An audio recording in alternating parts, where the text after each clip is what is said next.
তো সেই রাহমাতুল আলামিন তানার কলিজার টুকরা খাতুনে জান্নাত মা ফাতেমা জোরা বড়ই গরীব ছিলেন।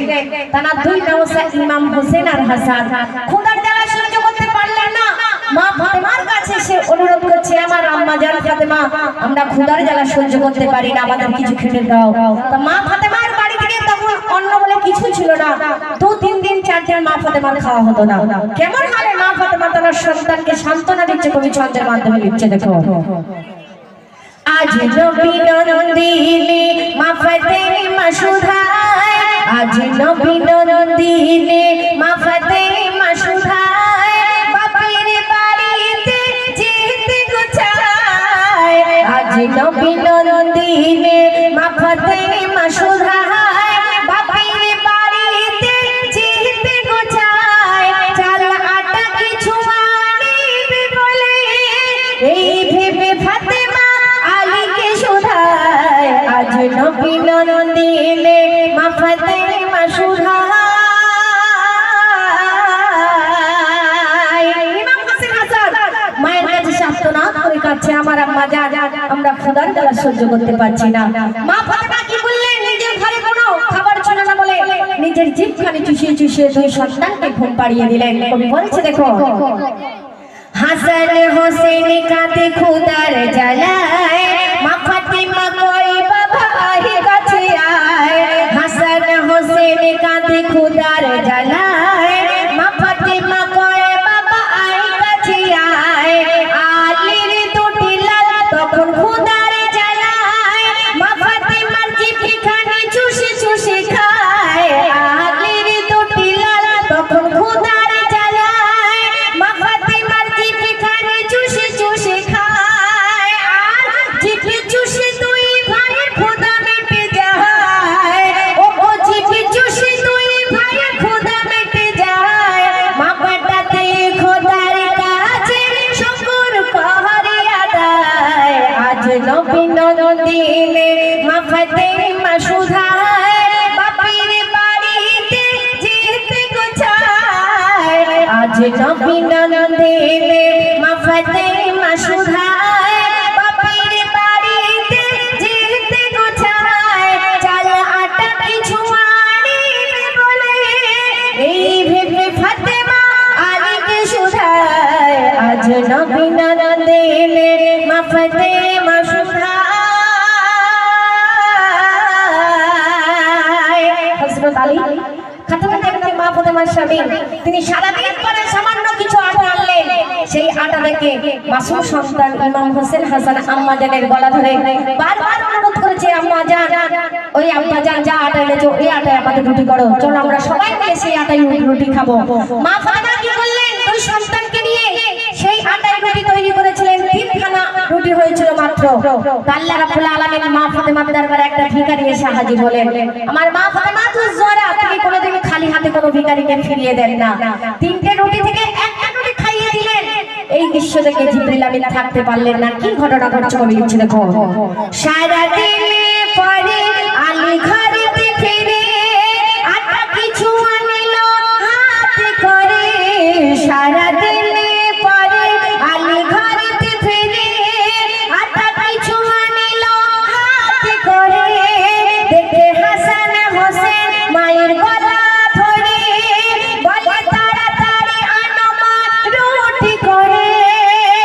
চারজনাতে মিলে রুটি বানাতে যায়, চারজনে মিলে রুটি বানাতে যায়। সেই আটায় তিনখানা রুটি যে হয়। আজ নবী নন্দিনে মা ফাতেমা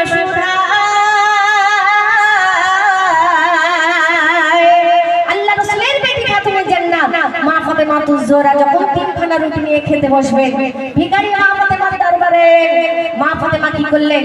সেই একখানা রুটি সেই ভিখারিকে দিয়ে বসিয়ে খাইয়ে দিলেন। দুইখানা রুটি ছিল। ইমাম হোসেন, হাসান, হযরত আলী আর খাতুনে জান্নাত মা ফাতেমা আটখানা করে খেয়ে থাকলেন। কিন্তু আমাদের দরবারে কোনো ভিখারি আসলে আমরা অনেকে ফিরিয়ে দিই, মাফ করতে বলি, কিন্তু মা ফাতেমা কোনোদিন নিজের কষ্ট হলে কোনো ভিখারিকে তিনি ফিরিয়ে দেননি। তুমি বলছে দেখো, তিনখানা রুটি নিয়ে খেতে যখন যায় ভিখারি ক্ষুধার জ্বালায় নিলুদারে যায়। তিনখানা রুটি নিয়ে খেতে যখন যায় ভিখারি ক্ষুধার জ্বালায় নিলুদারে যায়। এক গ্লাস পানি নিয়ে একটি রুটি নিয়ে ভিখারিকে বসিয়ে আলী খাওয়ায়। এক গ্লাস পানি নিয়ে একটি রুটি নিয়ে ভিখারিকে বসিয়ে আলী খাওয়ায়। দুইখানা রুটি চারজনেতে গো খায়, দুইখানা রুটি চারজনেতে গো খায়। দেখে জিবরিল কাঁদে গো নিরালায়। আজ নবী নন্দিনে মা ফাতেমা সুধায় বাপের বাড়িতে যেতে গো চায়। চাল আটা কিছু আনিবে বলে এই ভেবে ফাতেমা আলীকে সুধায়। আজ নবী নন্দিনে মা ফাতেমা সুধায়। আল্লাহ রাসূল দুই জানের বাদশা রাহমাতুল আলামিন একদিন মা আয়েশা বিবিকে বলছে, আমার আয়েশা বিবি, আমি 3-4 দিন নবী পেটে পাথর বেঁধে আছে, ক্ষুধার জ্বালা সহ্য করতে পারছি না, তুমি পারো কারোর বাড়ি থেকে একটু কিছু আনো। তা মা ফাতেমা তো জোহরা আম্মা জান আয়েশা বিবি কি বললেন, কারোর বাড়ি থেকে এক পেয়ালা গোশত এনেছিলেন, কিন্তু কাপড় চাপা দেওয়ার পরে যখন নবী পাক খেতে গেলেন কাপড় তুলে দেখছে সেই গোশতটাকে আল্লাহ রাব্বুল আলামিন পাথর বানিয়ে দিয়েছিলেন। তা মা আয়েশা বিবিকে আল্লাহ রাসূল কি বলছে কবি বলছে দেখো, ভাত নাই রুটি নাই করে আপসোস, কারি দেওয়া একই বাটি এনে দিল গোশ। ভাত নাই রুটি নাই করে আপসোস, কারি দেওয়া একই বাটি এনে দিল গোশ। নবী খোদায় কাতর তোলে বাটির চাদর, গোশের বদলে দেখি কি পাথর। নবী খোদায় কাতর তোলে বাটির চাদর, গোশের বদলে দেখি কি পাথর। ছল ছল চোখে নবী বলে আয়েশা, ছল ছল চোখে নবী বলে আয়েশা, খোদা পেটে কেন তুমি করো তামাশা। তখন আয়েশা বিবি বলছে, খোদার কসম তামাশা করি না, খোদার কসম তামাশা করি না। কোন ভুলের সাজা আল্লাহ দিল আমায়। আজ নবী নন্দিনে মা ফাতেমা সুধায়। শেষ সামনে কবি করে রাজ্য কবি লিখছে দেখো, অজানা গোনা যদি হয়ে থাকে দয়া করে খোদা মাফ করো আমাকে। অজানা গোনা যদি হয়ে থাকে দয়া করে খোদা মাফ করো আমাকে। আদম জাতামি হতে পারে কোন ভুল, পরিণামে দিও না গো এমন মাসুল। আদম জাতামি হতে পারে কোন ভুল, পরিণামে দিও না গো এমন মাসুল। রহমাতুল্লাহ কাদের এমন ভুল না